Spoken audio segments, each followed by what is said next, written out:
It has rained all day, on and off, but mainly on. And again, at times you're sort of the umpires. It looks quite bright over in the west at the moment, but I think they've considered there's so much damage done to the ground and the water line, and so that the match has been abandoned. So it is a draw.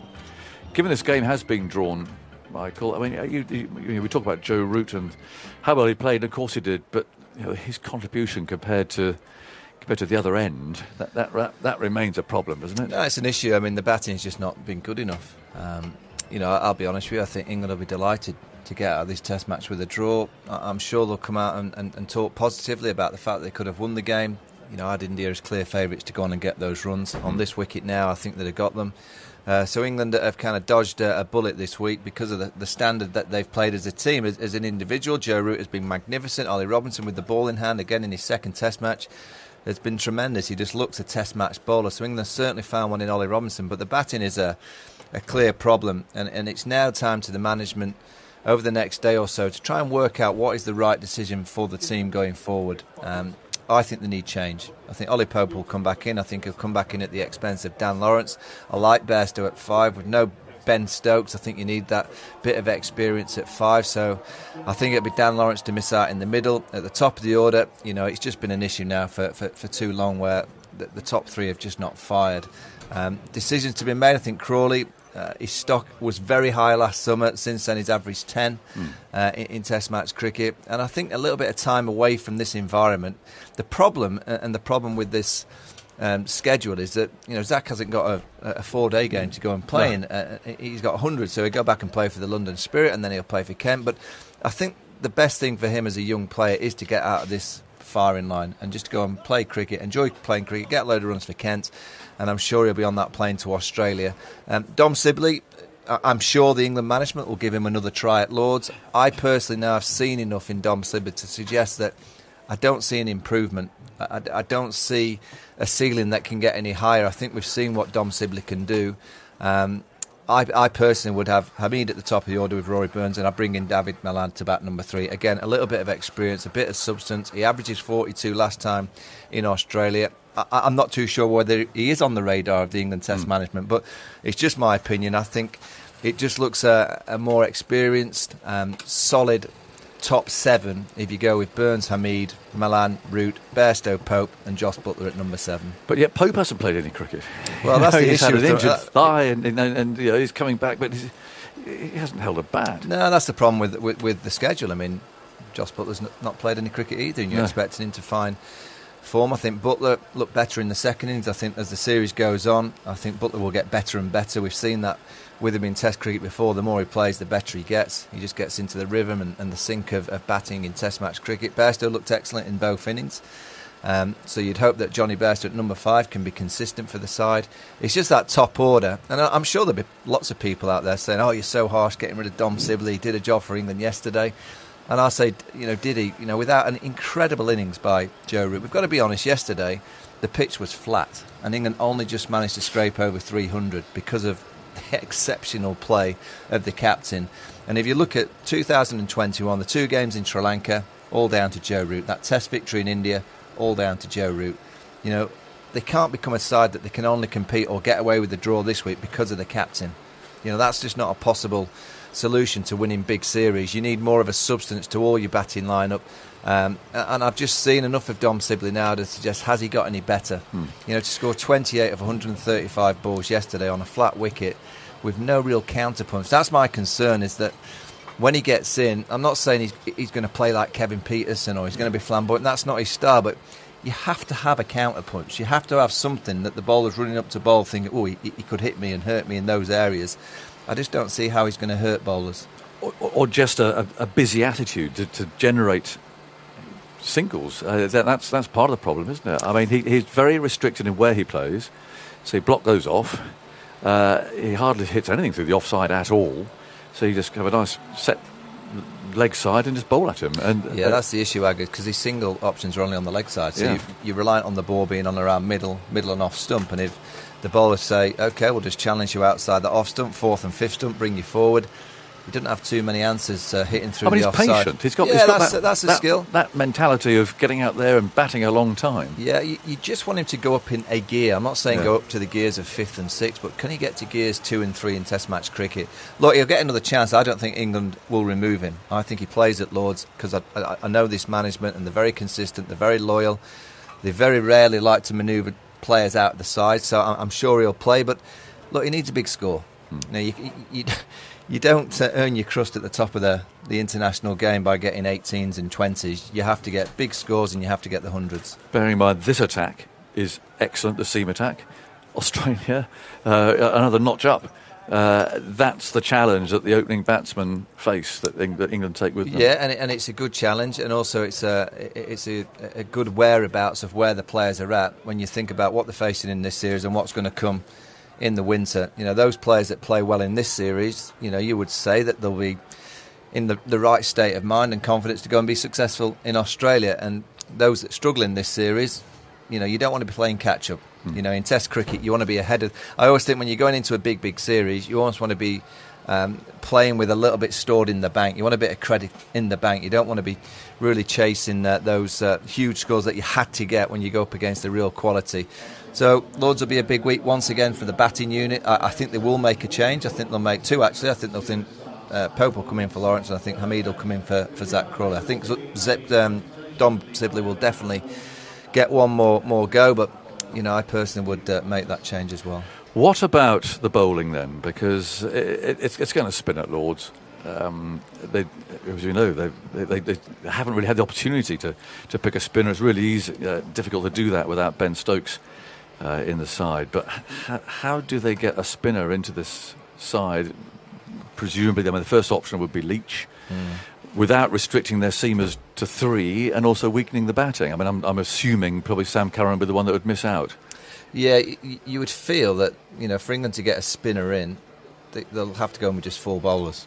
And the 3 seamers of Broad, Anderson and Ollie Robinson, the 3 that you can pretty much guarantee can bowl in all conditions. I would think that they'll go with those 3, and it'll be Jack Leach that'll come into the equation. They may go with 4 seamers again. They did that against New Zealand. We have got Root. Yeah, can't imagine that India are going to have 2. I know you got 5 for 8 against them, and that was on a beach. That's not something that you can kind of go back on and think you'll do that again. I personally think England have got to get Jack Leach into the side. I don't like the balance of not having a spinner. If you're going to win big series against real quality teams, and I also think that they're going to need Jack Leach in Australia. Left-arm spinners had success in Australia over the last few. Maharaj for South Africa did a great job. I just don't see them competing without having at least Jack Leach bowling a bit of spin for them. What about the Indians? How will they reflect on this match? I mean, they'll feel they should have won it, of course. Yeah, I think they'll be happy with KL Rahul. I thought he played beautifully in both innings. They'll be happy with that opening stance in the first innings with Rohit Sharma getting a few runs. They'll be concerned about 3, 4 and 5. You know, Pujara just doesn't look in any kind of form. Virat out first ball. You know, he'll come good eventually. Rahane is an issue because he's just not scored any runs of late, and he just looks quite flimsy and fragile. He got that tremendous 100 in Melbourne and captained the side so well. Since then, he really hasn't got a run, and he's really struggled. And it's how they get Ashwin into the side, because I think Ashwin will play at Lords. Clearly, Jadeja plays, so they'll go with 2 spinners. And looking at that team, you would think that probably someone like Thakur will miss out for Ashwin, and they'll probably replace one of the seamers with Ishant Sharma, who's bowled so well at Lords in the past. I mean, they've got so many options, and they've got so much quality on their bench that whichever 11 that India decide to play at Lords, it's going to be a challenging one for England to beat. Well, I hope they don't replace Siraj. I enjoyed watching him.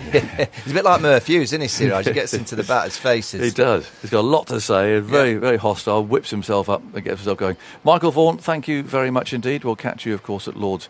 Right, time for some reaction then from the 2 captains. In a moment, Virat Kohli. But first, Joe Root. Well, Joe, what a disappointing end to what could have been a really interesting last day. Yeah, I think the weather's robbed us of a fantastic potential end to what's been an entertaining Test match. Could have found ourselves with a really tasty prospect coming here today. And one stage it looked like we might have 40 overs of cricket, which would have made for a brilliant scenario. And unfortunately, the weather's won. Yeah, good to see your smile back again. You know, jaunty walk and everything else. I mean, you'll be thrilled with the way you played. Yeah, I thought I played quite nicely throughout the whole game.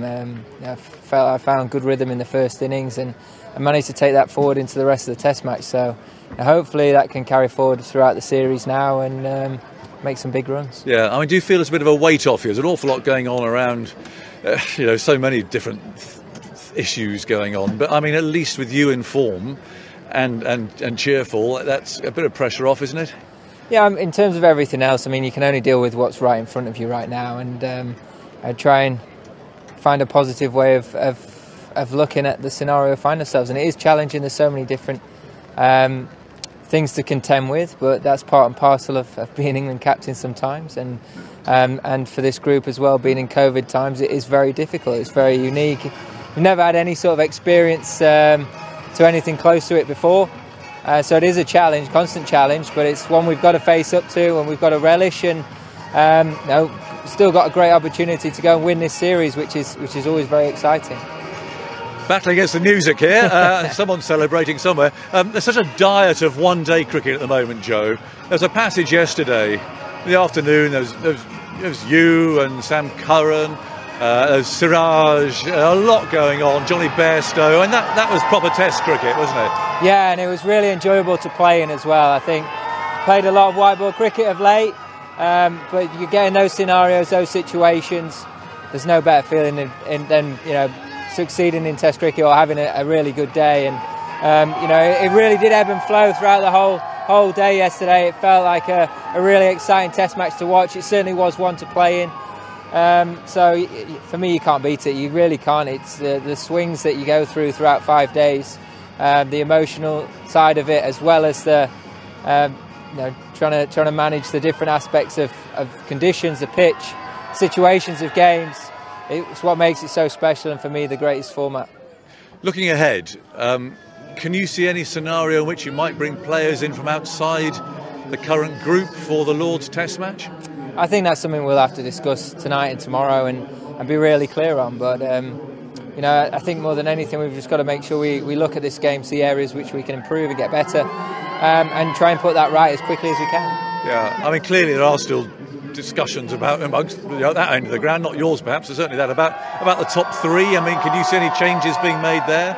We'll see. Like, that's a discussion to have leading into the next game. I think, like I say, I think for the players tonight and going into that first training session is to reflect on this, see what lessons can be learned, and make sure that we're in a really good headspace and clear going into the next game. Yeah, and just can you clear up? I mean, Moeen Ali is he available for Test cricket at the moment? As far as I'm aware, he is. Yeah. Okay, so you could bring someone from outside in if you felt that was the way to go forward. Yeah, I mean, again, we'll have to look at COVID protocols and see what the different parameters are. But again, that's something that we're not necessarily discussed to this point, and we'll have to look into. But ultimately, we've not made any sort of decision on that. We'll discuss things throughout tomorrow and see where we're at. Well, Virat, that's unlucky, isn't it? You must have fancied winning the game today. Absolutely. I thought we were 70-30 ahead going into day 5. 50 for 1, getting 150 on day 5. With 9 batters to go, I think we had our chances right in front of us, and it's a shame that weather prevailed in the end. I won't keep you long, it's pouring with rain again. But were you happy with the way the team played? You had such little preparation. Yeah, I think we're quite pleased with how we started. I think it was a great start for us, very strong with the ball, with the bat in the field as well. So we are absolutely confident heading into the second test of the series. There's so much one-day cricket, Virat. There was a session yesterday. Siraj, Root, Bairstow, Curran, which we really just show what Test cricket's all about. It is. Guys coming in to play Test cricket have a lot of pride, playing for India and playing Test cricket, and you saw that passion on the line. I think it was a great display of fast bowling from Siraj, grit from the batters as well, and that's what people come to watch, and that's why we had a full house for 4 days. That's Virat Kohli speaking to me. So what about India and their thoughts on this game? Simon Mann has been speaking to Deep Dasgupta. Will this feel like a missed opportunity for India? Most definitely yes. Because if you're looking at the equation, 157, 9 wickets in hand, it was never going to be easy, but at least you knew you had a fairly good chance of winning the first test of a series, that too in England. Because India hasn't really started series well of late. So this definitely will go down as a very frustrating day for India. And how will that affect the players, do you think? I mean, are they good enough just to put it behind them? I'm sure they would. They would have to because they can't really dwell over it. Playing a test match in 3 days' time again. But obviously, this is going to give them some confidence in terms of, because like I said, India really haven't started series that well away from home. So this should give them that kind of confidence, especially the bowling unit. People like KL Rahul, who opened after a very long time and played really well. Someone like Ravindra Jadeja. So yeah, there's a lot of positives to be taken away from this test match. But again, back of your mind, you had a really good chance of starting this series with a win. Yeah, how impressed have you been with India in this test match? Do you expect them to start strongly? I think you said the other day that you thought India would go well in this series and you made them favourites to win it. Yeah. Impressed, yes. I was a tad bit disappointed with the batting effort in the first innings. Thought, a few more runs in the first innings and could have been a different story. Could have been easier comparatively, I'd reckon.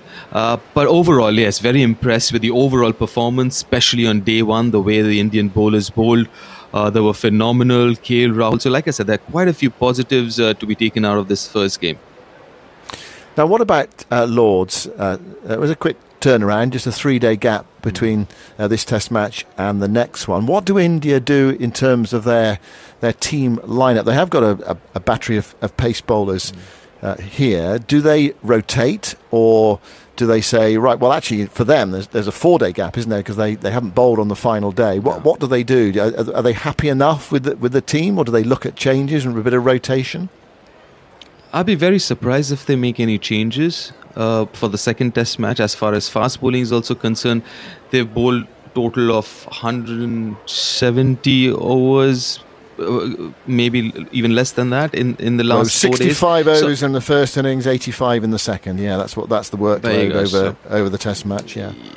Yeah, so it's been 150. So that's been all right. And the fact that there was this 1 month break before this test match, so they've had enough time to relax and chill and and rest.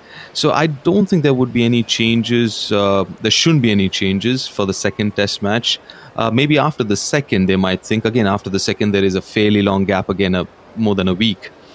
So yeah, I guess it's well planned that way. So I would be really surprised to see changes in that playing 11, unless the conditions demand maybe 2 spinners and 3 seam bowlers rather than 4 and 1.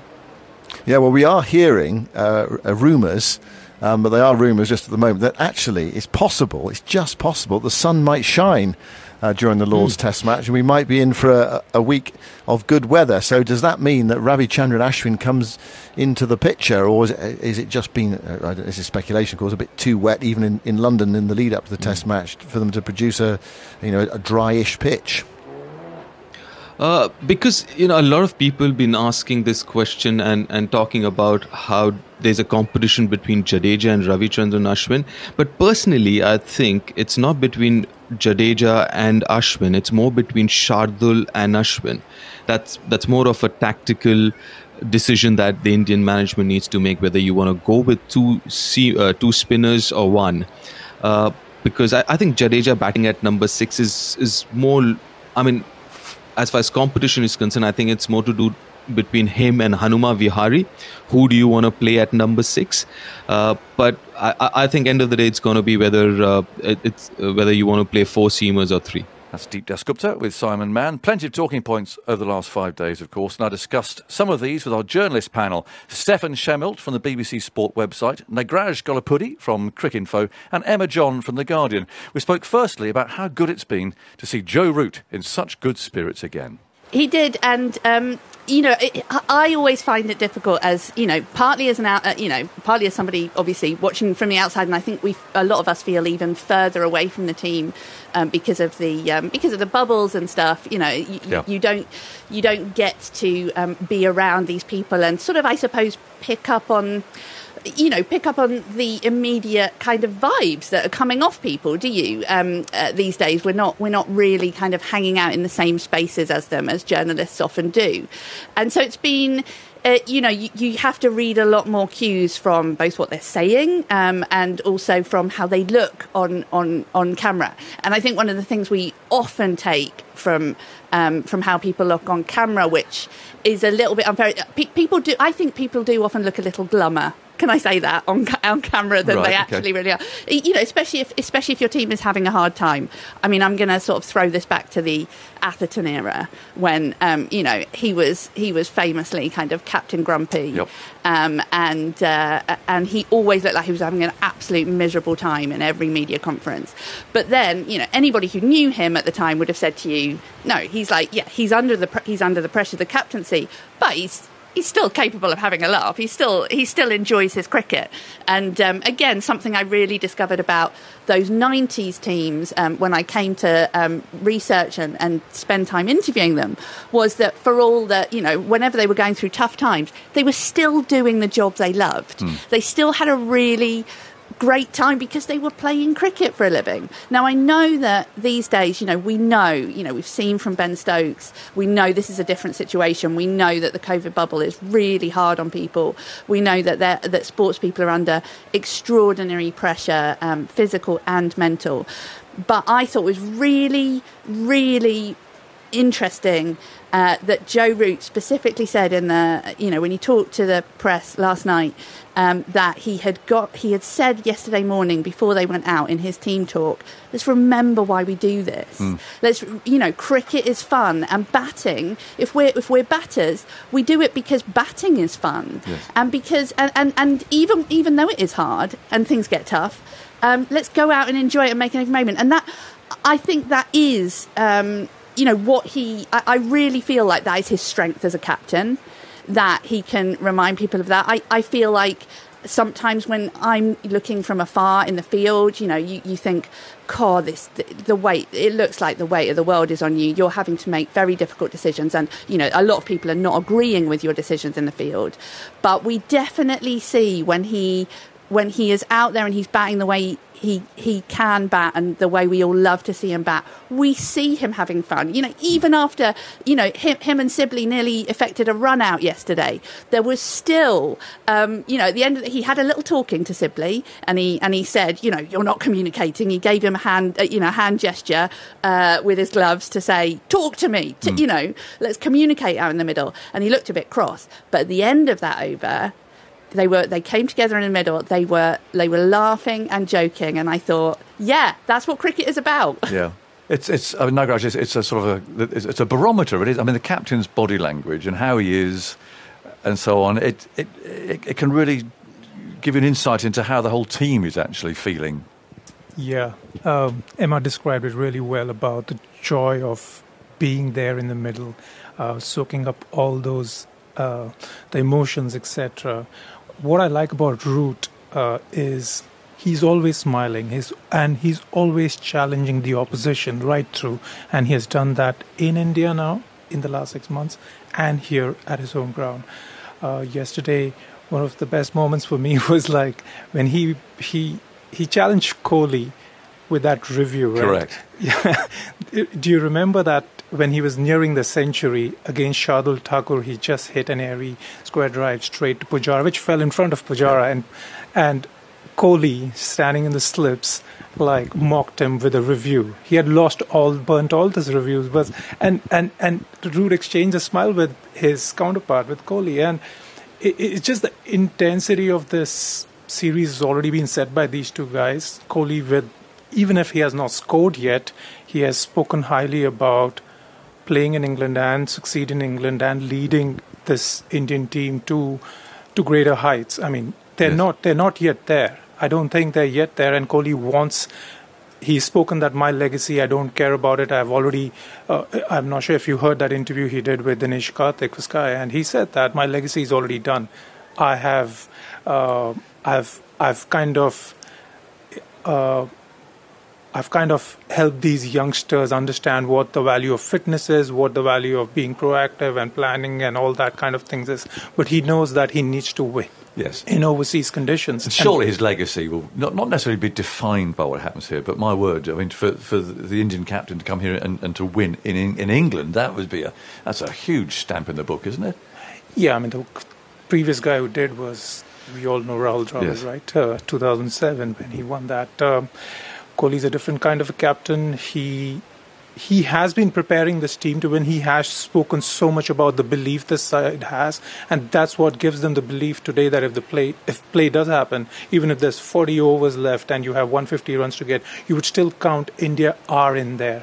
And the reason they are in there is because the captain believes that I have these players who can do something.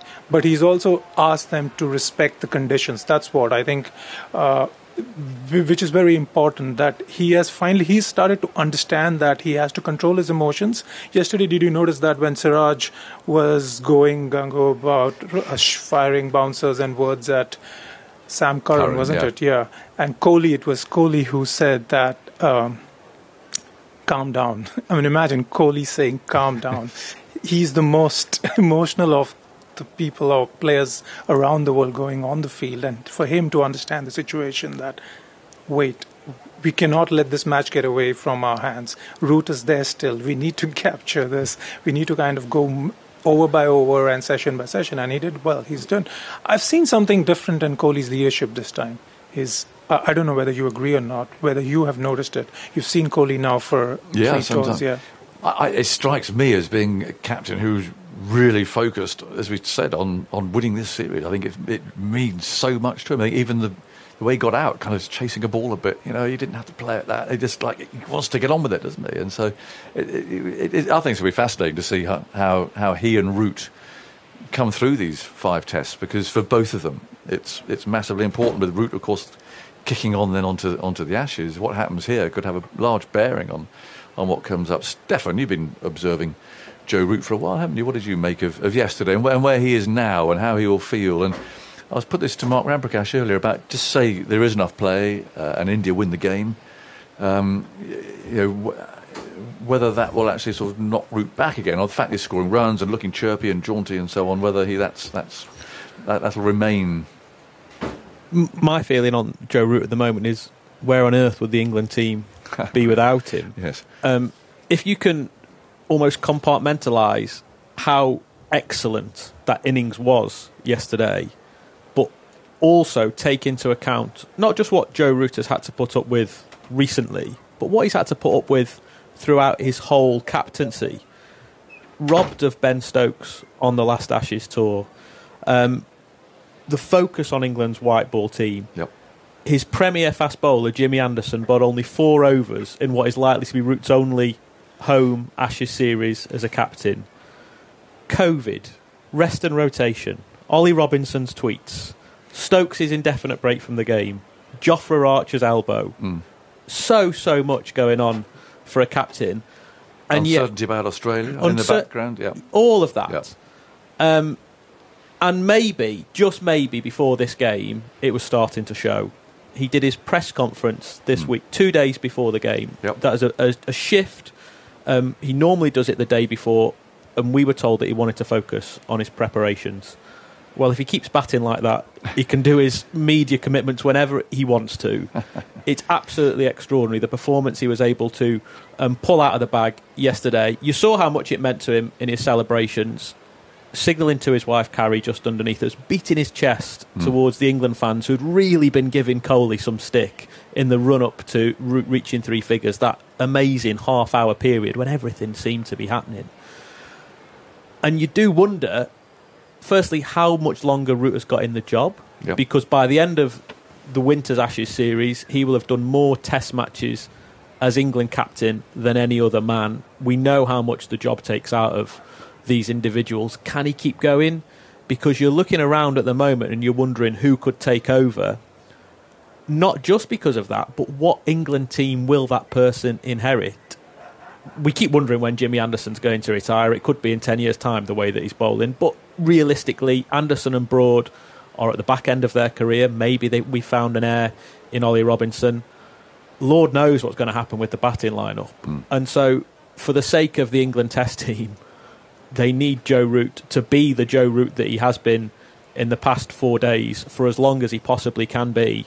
The issue England have got at the moment is that Joe Root in 2021 is by far and away their leading run scorer, already 1,000 runs plus. The next highest batsman's got 354. That's Dan Lawrence. Yes. The batsman after that is Dom Sibley. And you'd say, before this Test match, actually, Sibley and Lawrence were the two men most likely to be out of the side soonest.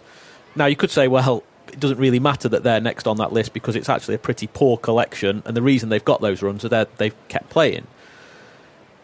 England have got a bit of an issue now. If Zach Crawley is the next man out of the team, because he's only averaging 11 this year, the only choice that they've really got to bring in is Hamid, because ordinarily you would think Ollie Pope is the next man to come in, but then who bats at number 3? That would probably involve moving Bairstow, which isn't an ideal situation. The other problem is that without Ben Stokes, they're only playing 4 bowlers, which means the omission, or at least in this Test match, of the extra, either one of or both of, the extra pace of Mark Wood or the spin of Jack Leach. To me, the solution to all of this is a man who's not even in the squad, which is Moeen Ali. Mr. Ali, yes, I thought you might say that. Who could bat in the top 7. He's got 56 wickets in his last 11 tests.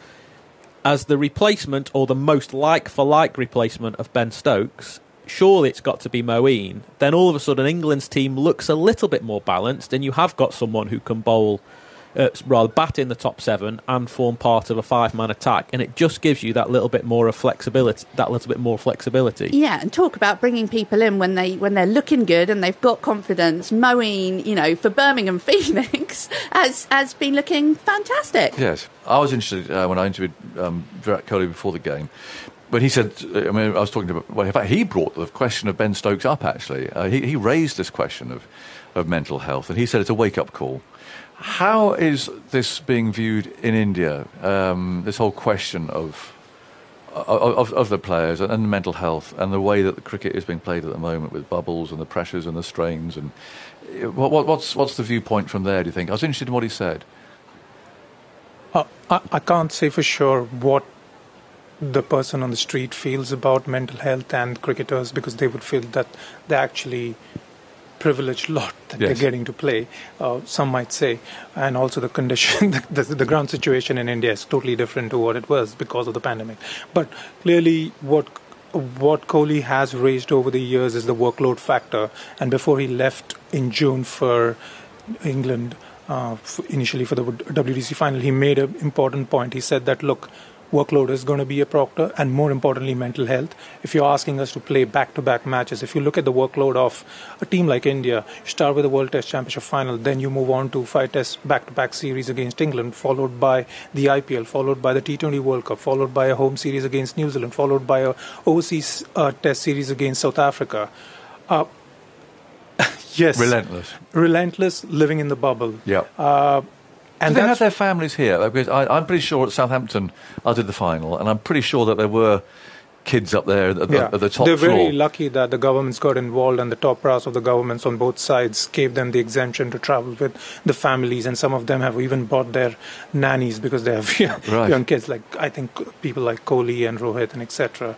But mental health is something that Kohli has pointed out a lot. He said that people will have to take breaks, and you might see certain players might be just rested for a game or two during the series. If, like you saw Ishant, I'm not sure exactly what's wrong with Ishant. There is a niggle here, but he's a senior player and he's been rested, and just, of course they have the luxury of so many fast bowlers. But going back to mental health, Kohli says that you can't ask me to perform at the best all the time when you have so much, your schedule is packed so much. You cannot. And on the eve of the Test match, he said that the 3-week break was really good for them before this Test series. Yes. They could just behave normally. They could just have the freedom of just being with their loved ones. They're not recognised here either, are they? They're not most recognized. of them. Yeah. That's a very important point. Yeah. They moved around. They actually, I think they would have been so much, because they're so used to living in the bubble, they wouldn't have even known where do I go. Some people were asking me, what are the sports like? I don't need to name people, but they were asking me, where should we go? Like, what should we do? Yeah. Because they're not used to. No. They're always kind of living in a cocoon as it is. And this has allowed them the freedom to just like not think. From Kohli's point of view, he didn't need to think about cricket for 3 weeks. He didn't need to think about how am I going to plan for England and all that. He now needs to. And I hope he takes that point that Andrew Strauss made recently, that when I wear my helmet, I forget anything that I am a captain or anything. I'm just a batsman. When I remove it, all my troubles come back, and then I need to compartmentalize that. And I think Kohli is learning that steadily. So that's going to be something. Yeah, I think it's clear that the ECB was really caught on hop about Stokes. I mean, they wouldn't have had him captain that one-day team if they thought there was any issues there, Emma. So, I mean, this has suddenly come bang, hasn't it? Well, absolutely. And even Root, you could see from the way Root spoke about it, that Root was caught on the hop. You know, the way he described that phone call that he had with Stokes, which, you know, he was very careful not to talk about the details of it, but there was a catch in his throat when he talked about wanting his friend to be okay. And, you know, I was just wondering, I wanted to ask Nagraj a question, if that's all right, just because he just mentioned the cocoon that the India players live in. And I wondered, is that in any way an advantage to them? You know, when other teams are having to be, you know, to learn to live in a cocoon and be bubbled off, does it give them any kind of an advantage that actually, you know, in their entire careers, when they get to that stage of fame and success in India, when you get to that level of playing, you really do live a very different lifestyle to the average one you would have lived before you were in the India team? Yeah, definitely a good question. But it depends on how you look at it. On one hand, you say that I know what the routine is, right? But on the other hand, the issue for them is mentally it is too taxing to just stay within the bubble. That's what they were challenged last year when they went from August and they went to IPL in the UAE. Then they moved on to Australia, and they didn't travel with the families. And then they started being challenged by just staying inside the room and just being at the ground. And they started kind of feeling really, it was not exactly having an impact directly on the performance, but mentally it was hurting them. And that's where I want to make a point, I guess, when you said Kohli spoke about mental health, is that it's not spoken.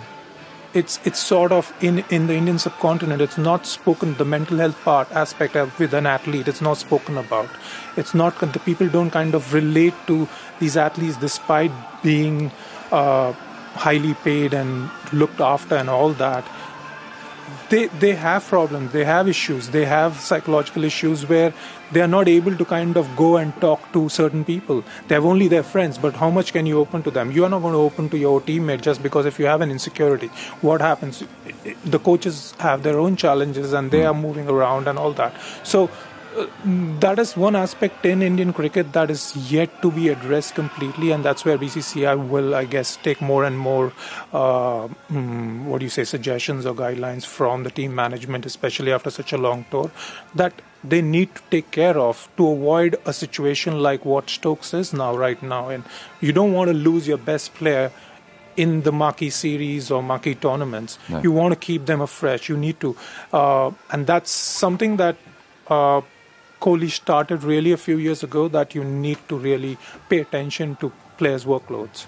It's interesting, isn't it? Because you can just, there's an argument, they're living the dream, they're these overpaid sportsmen, they shouldn't have any issues. But the fact is, Stefan, that Australia is becoming an issue. I think it's Alistair Cook, I see in the Sunday Times today, said if I were asked to go to Australia without my wife and family, kids, I wouldn't go. And that is building up, that whole argument, that whole debate. There's no question that the England team at the moment are playing hardball and they're trying to put real pressure on Australia. They're going in hard to start with, as it were. But I wonder, well, where are we with this, and how? I mean, the second part of that really is how much of a distraction it is in the England dressing room as well. With it was like their dressing room, lots of chatter and talk, and the same subjects go round and round, especially when you are in a bubble. That's kind of secondary, really. But I mean, Australia, whatever people think, is going to be a serious issue, and it's something that we're going to know more about over the next few weeks. It's funny, actually, that the question of Australia was followed reasonably quickly by Ben Stokes saying he was taking this break for the game. I'm not for 1 second saying the two are linked, but more the reaction to both individual bits of news in the support that Ben Stokes has had from cricket fans and from the wider public, but also the reaction that people had to this suggestion that England might not go to Australia because their families weren't allowed to travel. I think there was some nervousness amongst the squad that they might be seen, like what you just described, Aggers, of these overpaid prima donna cricketers that we're all struggling during a pandemic. I'd love to go to Australia without my family for 4 months. Whereas actually all the comments that I saw from the cricket playing cricket fans was really supportive of the England players to say, you know what, actually this is right, that why would anyone want to be separated from their family for that amount of time? Now, there is a little bit of context in this, in that this is Australia.